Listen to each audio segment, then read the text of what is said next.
Well, a group of retired Air Force officers now going public, telling of UFO sightings at nuclear missile defense bases all across the country. The ex-military commanders say the UFOs even messed with the weapons and in some cases deactivating missiles. Robert Salas, former missile launch officer who saw the phenomenon firsthand, and Robert Hastings, UFO researcher who convened the gathering. They both join us now on the telephone. Mr. Salas, first with you. You saw this large glowing red pulsating oval shape hovering near the front gate. What did it do to the nuclear missiles?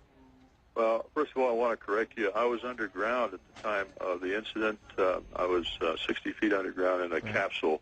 We have security guards upstairs, of course, protecting the area. And, they told me that it looked like a oval-shaped red object pulsating. He had a hard time discerning the detail of it, but... what did it do to the nukes? What happened was, as this was being reported, or shortly thereafter, my nuclear missiles went no-go, or disabled. Right. But has that ever happened before under different circumstances?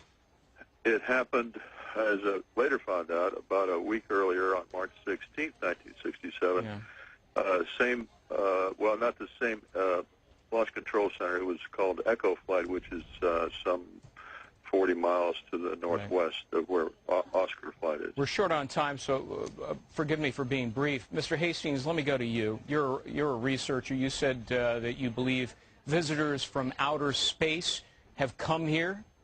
I've interviewed over 120 former and retired Air Force personnel who were involved in nuclear weapons-related UFO incidents, some of which involved missiles malfunctioning when the objects were present. The technology that's been reported and also tracked on radar involves craft that are capable of flying thousands of miles per hour. Listen, I got to cut to the chase here, but you say you think they're fixated on our nuclear weapons because they think we should disarm ourselves before we destroy ourselves. Look, if they're smart enough and clever enough to come here, aren't they smart enough and clever enough to directly communicate with us? No, I mean that's an illogical leap of judgment. It seems eminently logical to me. No, well, then you haven't explored all the scenarios. If you're going to encounter another life form, you would engage in a slow kind of ongoing, increasing the ante kind of contact. You wouldn't fly in the face of whoever you're visiting in one fell swoop. I think what's going on is an observation process, but during the Cold War with the nukes, there was a situation where there was potentially dire consequences, and they intervened both here and the former Soviet Union to interfere with nuclear weapons. Mr. Hastings, for years the Air Force had the Blue Book investigation project. They eventually abandoned it because, in their words, no extraterrestrials could ever be identified. Now, you think they're lying?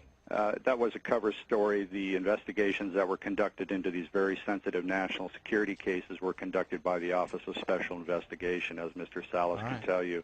None of that was ever admitted. It came out only under the Freedom of Information Act. All right, Mr. Hastings, Mr. Salas, thank you very much for being with us. Forgive my skepticism, but I'm a reporter. I'm sort of trained to be skeptical. Thanks.